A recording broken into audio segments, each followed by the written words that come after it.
Hello, everyone. Today, I want to take a minute to talk about the fucked up group that was formed in the mid 1800s. Now, putting aside the fact that most of the 1800s were fucked up, I mean, like, what? A group of old white guys took it to a nuclear level by creating the American Colonization Society. And I know what y'all are thinking. Tiffany, the American Colonization Society sounds great. Woo! Patriotism, colonizations. But I would like to inform you of just how wrong you are. This crappy group was a pretty little storefront for the We Hate Blacks and You Can't Take Our Slaves Club. The ACS was filled with anti abolitionist slave owners that wanted nothing more than to keep their slaves and were willing to fight bitches to keep them. Now that you know that much, let me hit you with a little known and often conveniently ignored tidbit of absolute knowledge. One of ACS's predominant members was none other than Francis Scott Key. That's right, boys and girls, the author of The Defense of Fort McHenry, the very poem that later became the good old Star Spangled Banner, set to the tune of Anacreon in Heaven, a well known British hymn just to piss the Brits off. But wait, there's more. In 1820, this absolute paragon of virtue had 6 slaves on the census. In 1830, he bought 7 more slaves just to release them, though most think this was a showboating kind of action to prove how benevolent he was. And finally, in 1833, he became the district attorney of Washington, D.C. Okay, so before we actually get into the whole thing about the Star Spangled Banner and why it is controversial, let's look at Francis Scott Key's resume, shall we? So, Francis Scott Key was a lawyer who eventually became the District Attorney of Washington, D.C., a position he abused heavily to fight abolitionists. And he liked to pretend he cared about blacks, even going as far as freeing a few to save face. However, his nocturnal and private dealings were something entirely shitty, evil, and downright vile, to be honest. Okay, let's take a moment, rewind, and give some background to the poem turned national anthem, Star Spangled Banner, or The Defense of Fort McHenry. Okay, so the TLDR version goes a little something like this. Dapper looking young fellow on my screen is someone you've probably never heard of. And even if you had, you probably didn't correlate it with the Star Spangled Banner. But let me tell you how I'm going to make that magic happen. This man on the screen right here, this is a man named Dr. William Beans. Yes, Beans.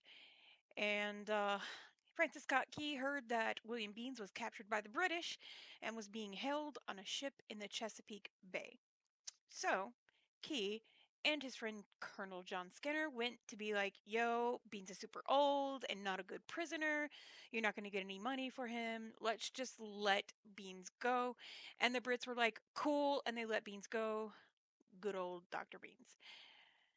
However, then the British wouldn't let Skinner or Key leave the ship until they finished their bombardment of Fort McHenry because Skinner and Key had seen the plans and the Brits were like, we shan't suffer a rat, and pretty much trolled Key all night long, saying that the flag wouldn't be there in the morning. And when it was, Key was like, bruh, have I got a poem for you? Okay, so let's get back to Key. So, in public with loads of people listening, Key was all, I might own slaves, yes, but the system of slavery is full of sin and a bed of torture. However, as a member of the ACS, which had this ridiculous promise of transporting African Americans back to Africa, a promise they never really wanted to fulfill, all they really did was sit around and talk shit like a bunch of little boys about slaves and conspired to heavily prosecute anti abolitionists, which were people who were against slavery. Just a side note here, I would like to add that the American Colonization Society did actually send some slaves back to Africa, but not even a drop in the bucket to the amount of people they'd promised, and this only took off 10 years after Key's death. This on the screen is a call to all of the Maryland slaves that gave their names to go back to Africa. However, in all of Maryland, the entire state of Maryland, there were only 60 allowed passage. However, Maryland was a state in the list of having the most slaves behind Virginia, and Maryland had a count of 100,000 slaves, and those were just the ones that were accounted for, most of which remained slaves for another 10 years. And when you look at it that way, 60 seems like a disgustingly low number. So, if you've soaked all of that in so far, let me tell you this story the last story of Francis Scott Key's life as a mean, backstabbing rat, and it begins with a paper against the system of slavery. Meet Dr. Reuben Crandall and his wife, Mrs. Byron Crandall. Francis Scott Key accused Crandall of publishing, quote, seditious libel and inciting slaves and free blacks to revolt. After two marshals who caught slaves at night for fun and for profit found Crandall with a shit ton of anti-slavery publications. So, of course, Key was like, I'll see you in court, and that's exactly what happened. But before the trial could even begin, Reuben Crandall was nearly killed by a mob that wanted to hang him, and the only way he survived was because the mayor was like, fuck. This shit crazy, and called in the militia to save the doctor. This served to cause the Snow Riot, which was a lynch mob and an attack on free blacks in the city by none other than pissed off, ignorant white guys. Side note, guys, the Snow Riot was one of the most destructive riots of its time. They destroyed everything owned by free slaves or establishments that allowed black employees simply because they were pissed that blacks were allowed to work. One publication called this a white terror against blacks and was eventually stopped days later by presidential intervention. So I will say, if you want to learn more about the Snow Riot, since it is wildly undertaught in schools, if taught at all, check out Jefferson Morley's book, Snowstorm in August, The Struggle for American Freedom and Washington's Race Riot of 1835, and educate yourself on the horror that has been perpetuated on the black communities and those who fought for them for more years than you could possibly count. In April of 1836, the trial started. Of course, it was later proven that Crandall had not published the papers. His defense stated that he was only allowing someone to borrow it, and possession was not the same as publication. Also, it was noted that the marshal's report that he had many copies was simply not true. Key made his final address, and it was one that whined on and on about rights afforded to him by his government and how it was unconstitutional for them to try and take his human beings, which he owned. Sound familiar? It should. The jury took less than 3 hours to acquit Dr. Crandall without hesitation.